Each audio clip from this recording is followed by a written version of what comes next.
Hi, I'm James Taylor, business creativity and innovation keynote speaker, and this is The Creative Life, a show dedicated to you, the creative. If you're looking for motivation, inspiration, and advice while at home, at work, or on your daily commute, then this show is for you. Each episode brings you a successful creative, whether that's an author, musician, entrepreneur, performer, designer, or thought leader. They'll share with you their journey, their successes, their failures, their creative process, and much, much more. You'll find show notes for this episode as well as free training on creativity over at jamestaylor.me. Enjoy this episode. Hi, it's James Taylor here. Today's episode was first aired as part of International Authors Summit. This inspiring virtual summit reveals the secrets of making, marketing, and monetizing a best-selling book. If you would like to access the full video version as well as in-depth sessions with over 40 best-selling authors, then I've got a very special offer for you. Just go to internationalauthorssummit.com where you'll be able to register for a free pass for the summit. Yeah, that's right. Over 40 New York Times and Amazon best-selling authors, book editors, agents, and publishers sharing their insights, strategies, and tactics on how to write and market your first or next bestseller. So just go to internationalauthorssummit.com, but not before you listen to today's episode. Hey there, it's James Taylor. I'm delighted today to have Sha Nacino. Sha is a trusted global speaker on gratitude, happiness, and productivity, a Jack Canfield Certified Trainer on success principles, and a prolific author of 12 books. She is recognized as a Distinguished Toastmaster, DTM, the highest award given by Toastmasters International to its members worldwide. A student of some of the world's best teachers, both Sanchez, Tracy, Jack Canfield, and Tony Robbins, Sha loves to write books and teach people how to write books through the 90-day book writing challenge, which she shares at shanacino.com/write. To date, Sha has addressed thousands of audiences from more than 26 countries globally. She is an incredible woman. She has her own summits. She's doing very, very cool things, and it's my absolute pleasure to have her with us today. So welcome, Sha. Thank you for having me here, James. I'm really honored to be part of the International Authors Summit. So share with everyone what's going on in your world just now. Okay, so I'm doing a series of interviews for the HR Summit Global. So just today I had 6 interviews from the UK, from the US, from Singapore, and all over the world. So I'm just so thrilled about the upcoming summit. So tell us, how did you get into this world of writing? I mean, you've written 12 books now. I was reading one of your book, and you have on the kind of intro section, I think you've got like quotes there from is it Tracy, Jack Canfield. You've got some pretty heavy hitters that are coming in to really support you. So how did it all start? What was the journey to you becoming an author? Okay, it all started when I got buried in credit card debts. So in my first year as an employee, I got buried in credit card debts. And at that time, I wanted to quit my job, but I couldn't because, number one, I had no savings. I was buried in debts. And more importantly, I asked myself, if I will resign, what will I do? Where will I go? I didn't know the answer. So that was the first time I really invested in reading books, especially books on money. So I graduated in a top university in the Philippines. But when I studied, I really studied to graduate, okay? Not really to learn, to get a degree, etc. But so that was the first time I got interested in learning. I read books on money, I attended seminars, I sought mentors, and I learned so much from what I was learning. So what I did was, in 3 years' time, I was able to zero out my debts. And that's when I realized that a lot of young professionals and my colleagues, my friends, were also into debts. They were in the same boat I was in. So I had this burning message to share financial literacy to as many people as possible. I started with my friends. I would tell them, hey, you know what? I learned that you need to zero out your credit card debts because if you don't do that, you are draining money at a fast rate. So imagine, even if you're saving at the rate of 3% annually, if you have credit card debts, you are draining money at 42% annually. So apply the power of compounding. So that's how I would talk to my friends because I'm a math person, I'm a numbers person. I didn't like to read, I didn't like to write. But I noticed that my friends would shy away from the conversation. So that's when I realized how sensitive the topic on money is. Yeah. And so there's this burning message that I wanted to share, but no one wanted to listen to me. So in one of the seminars that I attended, it was a whole day seminar. the speaker said, if you want to make some money to spread the message, you write a book, you record an album, and blah, blah, blah, blah, blah. So imagine it was a whole day seminar, but all I was hearing was, Sha, write a book, write a book, write a book. And it felt so uncomfortable because, like what I said, I was not a writer, I was a math person. And so I really wanted to share the message. At first, I wanted to discard that idea, but I felt it was God telling me, Sha, you need to write the book because it's not for you. It's for the people who will be blessed by your book. So I felt like there's this burning message that I need to share. And I felt like I would commit the sin of omission if I didn't share the message. So that got me started into writing a book. Now, how long did it take you from that saying, okay, I'm going to write a book, I'm going to put this out, I have a message that I want to share that will help other people. How long did it take you from going from that point, making that decision, to actually the book, kind of getting out there and people buying it? Okay, so it took me 3 years to write and publish my first book because I didn't know anything about writing a book. I didn't know anyone in the publishing industry and no one knew me. In fact, in our company, I was like a wallflower. If you would see me in the corridor, you would say, oh, you work here? And I say, yeah, I've been working here for 5 years now.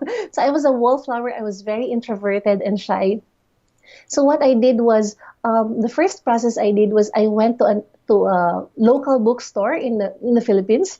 I looked for the best-selling books. I zoomed in on one author, my mentor.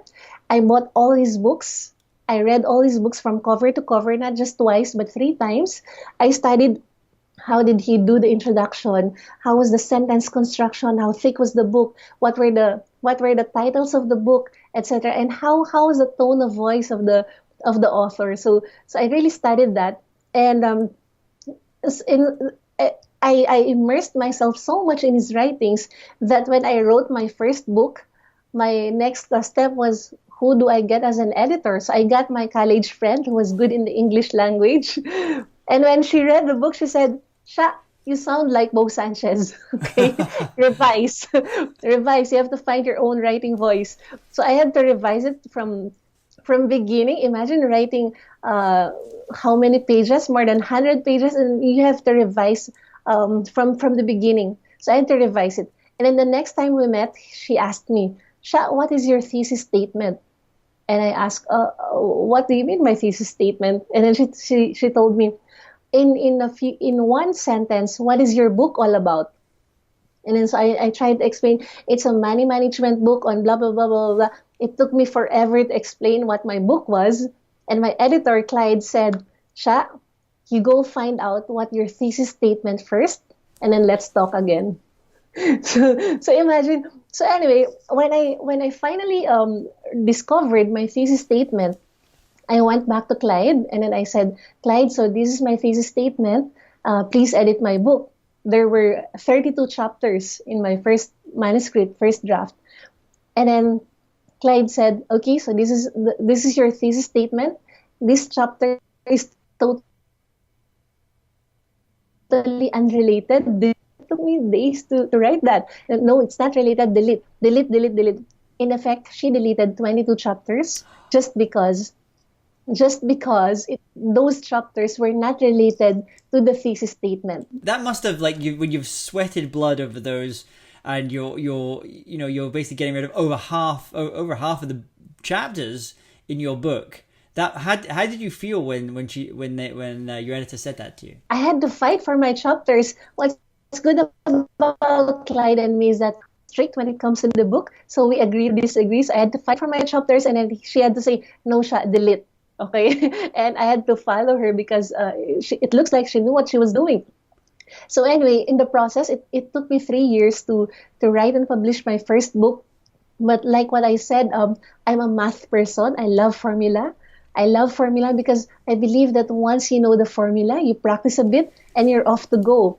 So during those 3 years, I was trying to devise what is the formula for writing a book. What is the formula for writing a book such that I was not a writer, you can still write a book. So what is that formula? And I tested that formula in myself. I was able to write my second book, which was an ebook, in one day. So from 6 a.m. to 12 midnight, I wrote it.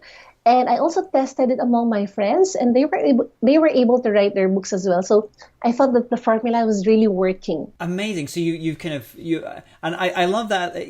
One of the interesting things is I've been interviewing all these different authors, and all of them kind of got slightly different kind of attitudes towards writing and how they think about it. But you're probably the first writer I've spoken with that has that quite mathematical approach to thinking, and I like thinking about like a formula as well. So when it comes to your daily writing practice, are you kind of going in every day thinking, I need to write, if I want to write, you know, a 100-word book within 90 days, I need to be writing 500 words a day? Or are you thinking in that kind of way? I was not thinking in terms of how many words. So I was thinking in terms of how can I communicate this particular message. If it would take 1,000 words, then I'll go for it. If it would take 100 words, then I'll go for it.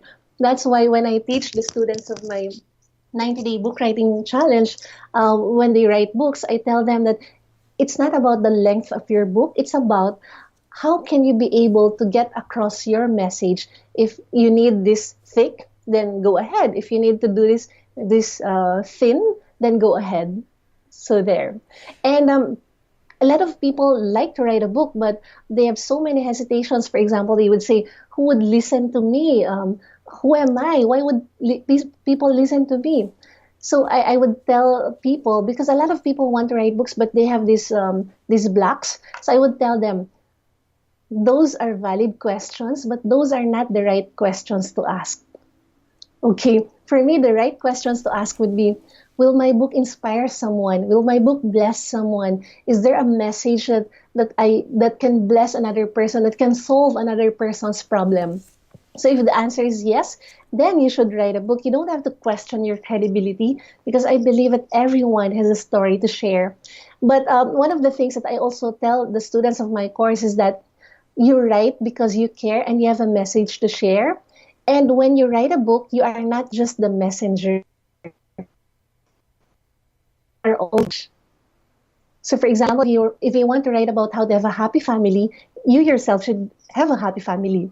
If you want to write a book on financial management, you yourself has to have nice or good financial management, or you are not in debts, or you should be earning the amount of money that you want to earn. Because you're writing non-fiction here as well. It's not fiction. So you have to kind of walk your talk there. So I'm intrigued. You know, this idea of, you know, so many people feel maybe they don't want this idea of the blocks you were mentioning about writing a book, and one of them is, it's going to be this multi-year process, and it's going to be. But you talk about how to write a book in 90 days, and talk us through what are the big, you know, the big kind of building blocks of that in terms of how to write a book in 90 days, because that seems like wow, like 90 days, that's everyone can kind of get that in their head. You know, if I start writing this in 90 days, I will have my first draft, or I'll have a version of the book ready to go. How does it work? Okay, so the first is you have to have the 3 keys that every author must have. Number 1 is you have to have the message. So you write a book because there is this message that you want to communicate. Not you write a book because you want to gain this credibility, or you want to have this fame or money. Those are positive consequences of writing a book. So first is you have to have a message that you would like to share. The second is you have to have the passion to share the message through writing a book, because there are so many ways to share a message. It could be through speaking, it could be through singing, blogging, vlogging, etc. So you have to book. And is you have to have the systematic way of writing a book. This is now what I call the formula for writing a book. So that first key that you mentioned, the message, finding your message, is that when you're working with authors, is that a struggle to kind of find the message? I mean, you mentioned there, like you kind of written an entire book, and then you were kind of told to find your thesis message, like right at the end. So is that what you try and start with? That's kind of point A, to kind of find that message, and how easy is that to work with an author and finding that? Right. So there are 5 steps in on how you can write a book in 90 days. So this is now the system or the formula. So the first step is you have to determine the topic that you would like to write about. So that in terms of the topic, it should be something that you really love, you are so passionate about, and you know a lot about. Okay. By the way, I'm talking about nonfiction because this formula is good for nonfiction. Although some of my students also use this for fiction, and it worked as well. But I primarily developed this for nonfiction. So the first is the topic. So for example, if you're a keynote speaker and you have so many topics in mind, what you can do is to write down maybe 10 things that you want to write about, 10 topics you'd like to write about. For example, money management, creativity, gratitude, happiness, and so on and so forth. So once you have the 10 ideas or 10 topics, what you do is to narrow them down into 3 topics. Okay, narrow them down into 3 topics, and from 3 topics, you pick your top 1 topic.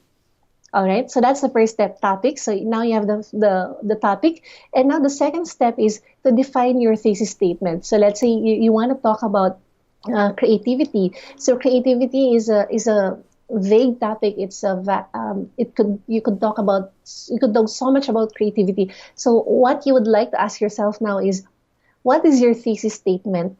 In simple words, what is your book all about? Okay, in one sentence, what is your book all about? And I'd like to pull out one of my books. All right, so this is the latest book I wrote, just to demonstrate the process. It's called Conquering Stage Fright. And I remember before I wrote a single word in this book, I told my marketing manager, Clarice, I'm writing a book. Can we launch it in 2 weeks' time? And then she said, Sha, that's too soon. Can you give me 1 month for the marketing preparations and all? And so I said, okay, so let's decide on a date. So we set a date, and the next thing I did was I posted on Instagram, coming soon. I posted the date. Okay, but I did that when I didn't write a single word yet. So conquering stage fright. Now let's talk about thesis statement. That's step 2. So the title of my book is Conquering Stage Fright, okay? And then the thesis statement, if you ask me, so Sha, what is your book all about? I could say in one sentence, well, it's all about the 5 steps, 5 secrets on how to speak confidently in public, even if you're shy and introverted. So that's almost like your kind of sub-headline. Subtitle. Yeah, subtitle. Then. Right. And that is also the subtitle of your book. Got it. Okay, so again, the first step is the topic. The second step is the thesis statement, or like the subtitle of your book. And the third step, before you write your book, before you write any word, you have to create your mind map first, or the blueprint for the book. Okay, so I like creating mind maps. I just take one clear sheet of paper like this, and then I draw in the middle. So I put the topic, and then I put the subtopic, and then I just draw tentacles. Okay, these are the chapters. These will represent the chapters. So before you write your book, you create your mind map first. That's the blueprint in just 1 page. Yeah. Okay, 1 page. So you can see everything about the book. You can see the big picture, and then. So there's this thing that we learned in Toastmasters, the formula for writing speeches, etc., which you can also use in writing books. For example, we have the PREP, or the position, reason, example, position, SMG, story, message, gain. We have the PPF, or past, present, future. So for example, let's say 5 secrets, right? So I'll draw five tentacles. So let's say the first one is read a book aloud. Okay, that's the first secret. So I'll think of a story. Is there a particular story in my life wherein I read a book aloud and it helped me gain confidence in speaking? So I'll write a story, okay, this particular story. And then what was the message in that particular story? And then the gain could be the call to action. Okay, in the same way, I could use the PREP method. Okay, so the PREP could be, what is my position? Read a book aloud. Do I believe in it? Yes. So reason is because, and an example, I read this book in blah, blah, blah, blah. So therefore, I recommend that you read the book aloud. Great. Okay, so that's right. So there is a formula. So if you encounter a black or challenges in writing, just go back to the formula. So what is the story? What is the message? What is the game? Or what is my position? What is my reason? Example position. Or what happened to me in the past? What is happening to me in the present? And what will happen to me in the future? So see, there's this formula. And you can do hybrid. You can combine all these formulas. All right. So that's even before you write your book. Okay. So you already have an idea on what story you'd like to share, and so on and so forth. So you've basically got the mind, you've got the mapped out with little tentacles. You've got your 5 chapters or your 10 chapters. You've kind of got, okay, this feels like it's more of like a prep thing. So this will be a useful one to use here because this is a good way of, you know, I mean, I remember seeing Brian Tracy talk about this prep idea on the speaking side, but I can completely see how you can use that same kind of formula for writing as well. Position, reason, example, back to position again, and kind of pulling them back around. So I love that. Right, because when you write a book, it's like you're talking to your audience. So when you write a book, when they read your book, it's like, you know, they can hear your voice. Yeah. So something like that. And then, so that's the third step. The third step is the mind map or the blueprint for your book. And the fourth step now is to write. Okay, now that you have the mind map, write, and just keep on writing. Now, the problem of many authors is that they write and edit at the same time. When they write, they critique their work at the same time. Is this good enough? Maybe I should delete this. Maybe I should put it here or there. Things like that. So my key rule when you write is write and write and write and write and write. Don't edit.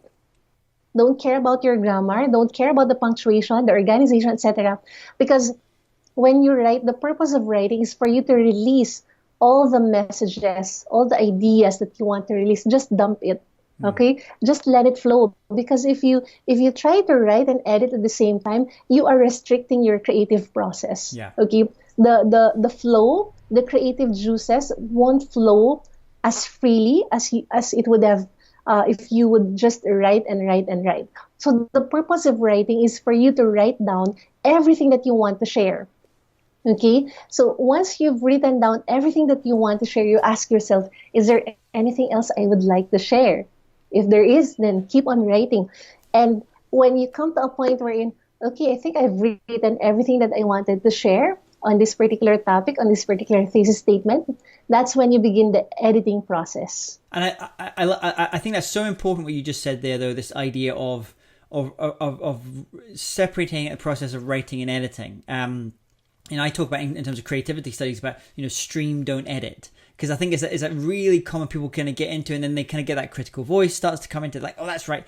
Then, you know, it starts from, oh, that's no good. And then it will start from, you can't write this book. Who are you to start writing it? And you kind of get into this little kind of spiral of things as well. So by just saying, almost like kind of blocking it out, I know that this is the week I'm going to be doing edit work. So, you know, now is just, I'm in writing mode. I think that's a very useful way of thinking about it. Right. And when you write, so you don't restrict, you don't edit, you write with your heart.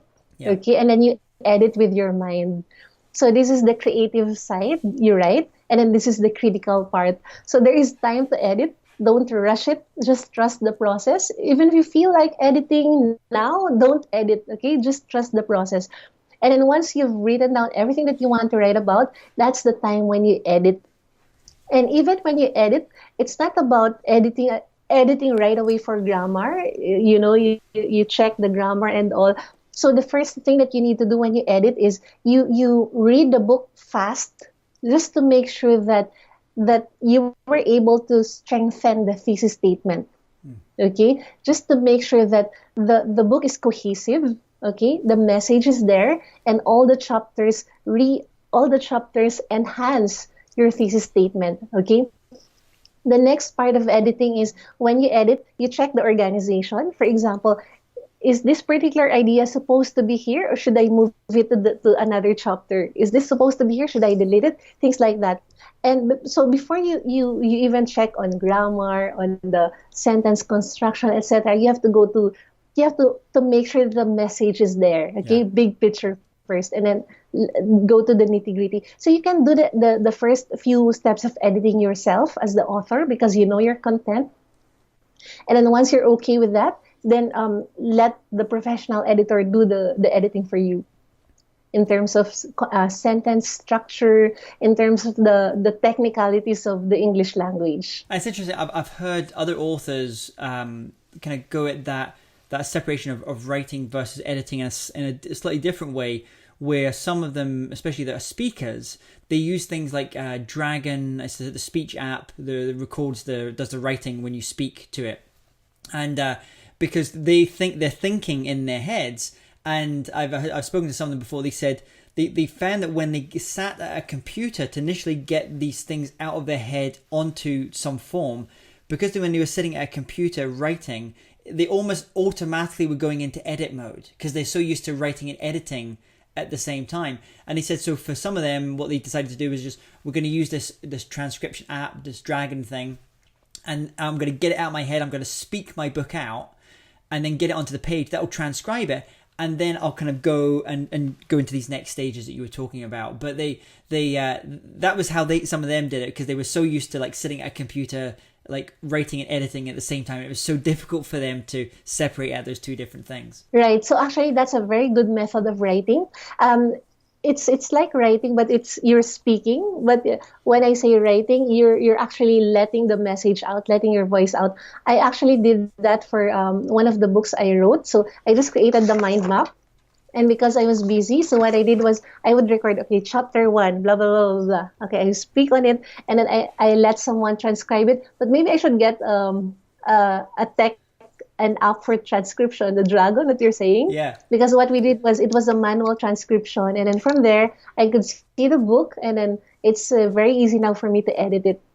Okay, so the Dragon. And if you think about it, I was having a conversation yesterday with someone. He said many of the great teachers, we think of teachers in history, whether that's Jesus, Buddha, they didn't write things down. They spoke their ideas, and then someone else would essentially would scribe it, would write it down for him. So there is a kind of tradition of that. But I know for me, I like writing. I like sitting down and actually writing. For me, it helps kind of clarify. It's not so much I'm editing, but it helps just start to kind of clarify as I'm kind of going. It's almost like having a conversation with someone for me. So I think as you say, you've experimented in different ways. You're going to have to find out what you enjoy, what works for your particular method. Right, that's correct. So if you're more of a writer, then do the writing. If you're more of a speaker, then do the speaking, do the recording. So you've got these steps here. So you're finding your topic, you're defining your thesis statement, you've created your mastermind, you're writing, then you're moving into the editing stage. What else kind of comes after all of that? Okay, so that's the last part of writing a book.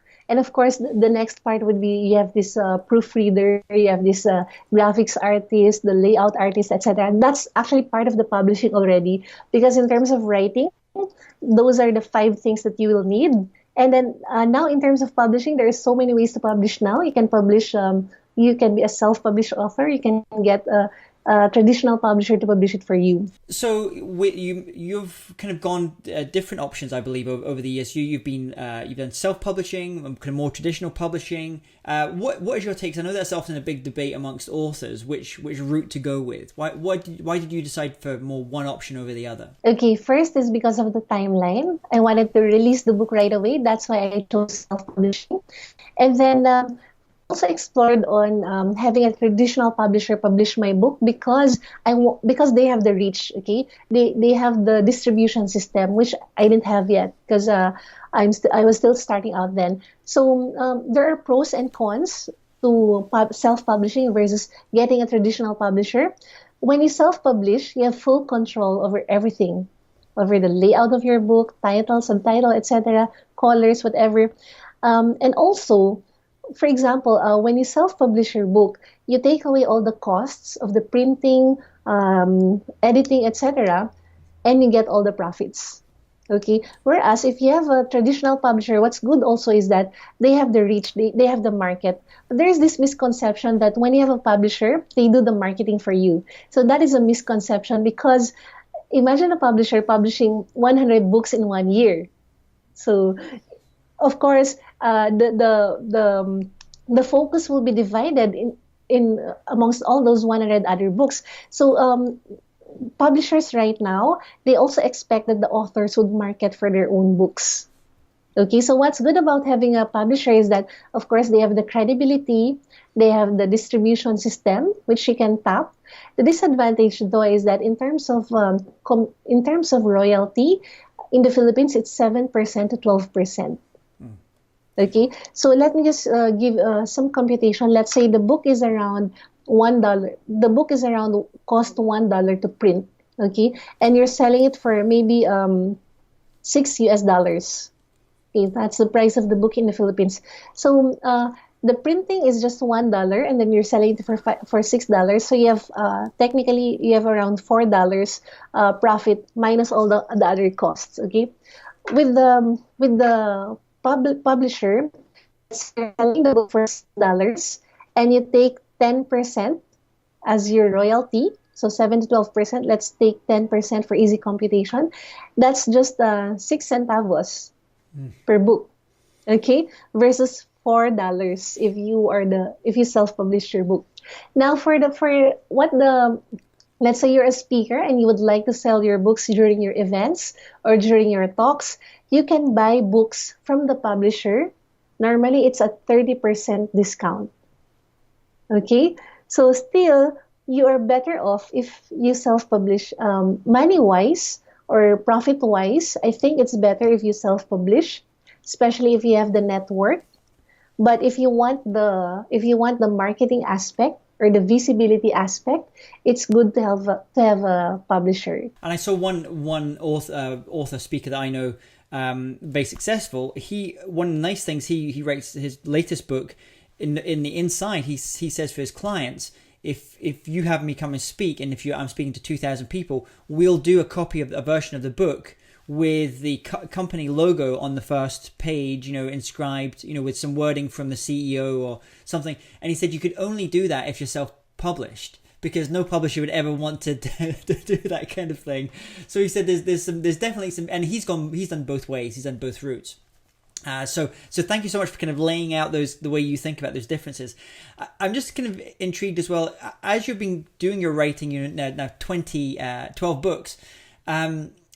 Can you tell us about a story about a time when you were working on one of these books and you were giving it everything, you were giving it your heart and your soul, but it didn't work out like you'd hoped? And more importantly, what were the lessons that you took from that experience? Right. So I was writing this book. It's called "Is It Time to Quit Your Job?" And technically, I can write a book in 90 days, in 1 month, in 1 day, 1 week, etc. But this book took me forever to write. So I was writing this book, but the ideas won't flow, the words won't flow. And 1 year has passed.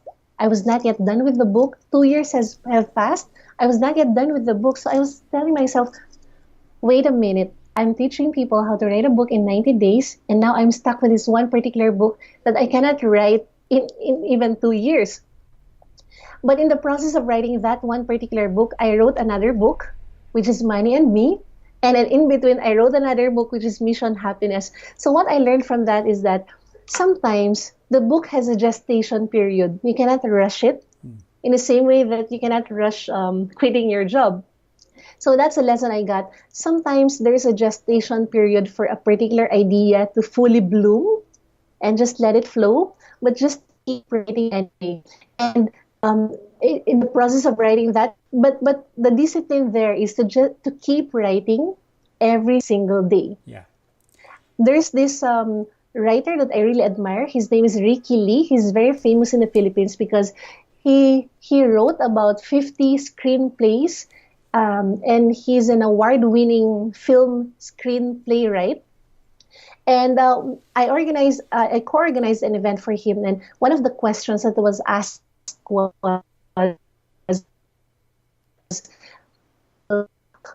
and then he said, I don't believe in writer's block. Okay, so there's no such thing as writer's block. What he believes is that you keep on writing and writing and writing. So for example, day 1, you were not able to write a single word. Just keep writing again on day 2. It's like reporting to work. Keep on reporting to work. Day 3, keep on writing, even if you cannot write anything. Because as you keep doing that, then the idea will bloom. Maybe on the 10th day, maybe on year 1, maybe on year 2. But that idea will not bloom if you haven't been writing every day, consistently every day. Yeah. So if you write, just continuously write every day. There's an expression, I think it's from the songwriting world, from I'm going to say it's Carole King, great songwriter, and I think where they used to write, there was this one street in New York all the songwriters had little apartments in, they used to write in.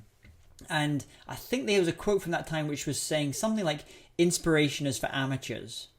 So they would go in every single day, 9 o'clock, songwriting 9 till 5, and that was their day. And when people would come up to them and say, oh, but when do you find how do you get inspiration and things? I'm like, this is what we do. Sometimes inspiration happens, but we can't hope that it's just going to happen. We've got songs to write. We've got, things to do. So I love that, just kind of having that level of consistency. As we start to finish up now, I've got some kind of quick fire kind of questions for you. Probably one of the first ones is, you talked about your kind of habits for writing. Talk us through, like, when do you write each day? Do you have a particular kind of ritual that you have for writing? Yes, so what I do is that I have this journal. It's called the Gratitude Journal. In fact, I created it. So let me just show it. Okay, so I have this gratitude journal, and every day I would write down the things I'm grateful for. And then after a few years, I kind of revised the gratitude journal. So I don't just write about the gratitude. I also write about my goals, about my growth, my gift, etc. Until I came up with this journal wherein I journal 5 things daily, 5 G's daily, and it only takes 5 minutes. So, just 5 minutes of consistently writing every day, but not just that. Okay, I read this book. It's called The One Thing by Gary Keller. I think he interviewed Jay Papasan. Jay Papasan. Yeah. Right. So what I liked about that book was that the book taught me how to really prioritize my one thing in the morning. So now my writing routine would be from 8 a.m. to 12 noon. All I do is to write. Okay, write or create. So whatever writing would mean, it could be write a talk, write a blog post, write a course, or things like that. But it's writing, such that by 12 noon, whether I was able to do the other things, I'm good already, because I was able to. Yes, I'm done, because I was able to tackle that one thing that is the driver for all the other things. So I write consistently every single day from 8 a.m. to 12 noon, unless I have meetings. Great. And then what about online tools or resources? With your writing, is there a particular tool that you use for writing you find very useful for yourself as a writer? Right. So I like Evernote because it syncs with my phone. And it also syncs with my laptop. So what I like about Evernote is that, for example, you can create one notebook, and then you can create notes within that notebook. So one note could be one chapter of your book. So different notes could be different chapters. So it helps me be organized. And since I bring my phone all the time, I don't bring my laptop all the time. So when the ideas come, I just write it here. Okay. I also have what we call the idea bank. It's just a small notebook. Every time I have an idea for maybe a new book that I want to write, I just write it down. Whether or not I know everything about that particular book yet, I know all the steps, I just write it down. Every idea that I have, I just write it down, even if I didn't know yet how to make that idea come true. Okay? And then I just go back to my notes, to my idea bank. I just look at my notes. Oh, now I know how to make this happen. So there is a gestation period. I really believe in the process. Yeah. And what about a book? If you were to recommend one book to someone that's watching this just now, it could be on the craft of writing, it could be on more the marketing of writing, what would that book be? Okay, I haven't really read a book on writing. So that's the weird part. I haven't read a book on writing. But there's this course I got before from Brian Tracy on how to write a book. And what I got from that was the editing part. So I learned that Brian Tracy edits his own book, because when it came to a point that I was so prolific with writing, I didn't publish. For example, I wrote 3 books, but I didn't publish them because I got so obsessive compulsive. I became perfectionist. Is this good enough to be published? And then I read that Brian Tracy writes or edits his own books. I said, why don't I edit my own book and then just publish it anyway? So it helped me in terms of the editing process. But I think it's not related to book writing, but it's related to being so productive. I really highly recommend The One Thing by Gary Keller and Jay Papasan. And it's funny because Brian Tracy, he publishes a book every 3 months, I believe. I think I heard someone tell me this recently. And when asked why does he produce at that rate, he said, well, because he goes through more traditional publishers. He said, you have to remember that traditional publishers, they're only thinking about in that quarter that they're currently working in.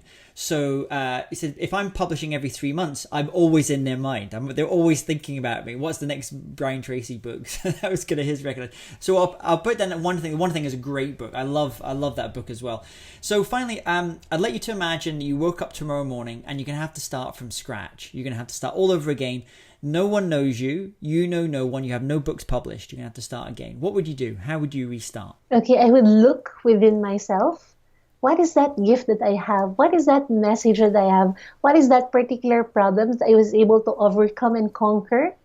Okay, and then I think of one person who needs that particular information.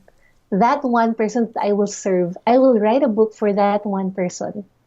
Actually, that's what I do every time I write a book. I write for just one person. The ideal imagine that person. I imagine his pains, right?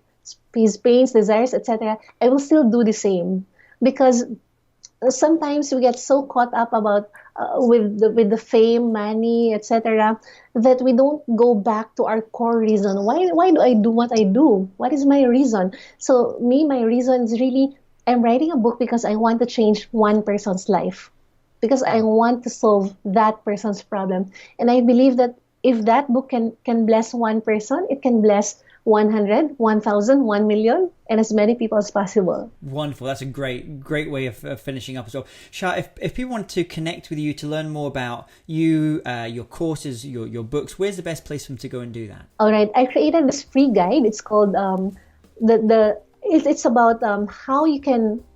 I answered the top 10 questions that hinder people from writing their books. So top 10 burning questions. I did some research and then I answered them. And it's called Ready, Set, Write. You can get it. You can download it for free at shanacino.com/ready. Ready. Fantastic. shanacino.com/ready. And we're going to have a link here below so people can just click on that, head over to their download that as well. Sha, thank you so much for coming on today. It's been an absolute pleasure kind of speaking to you, interviewing you for this, and learning how you've kind of really developed as a writer. I'm looking forward to seeing you. You're so prolific in terms of your writing, so I wish you great success in the future. Thanks so much for coming on today. Thank you, James, and thank you for having me here. God bless. If you're interested in living a more creative life, then I'd love to invite you to join me as I share some of the most successful strategies and techniques that high-performing creatives use. I put them all together in a free downloadable ebook that you can get by going to jamestaylor.me. That's jamestaylor.me to get your free downloadable ebook on creativity.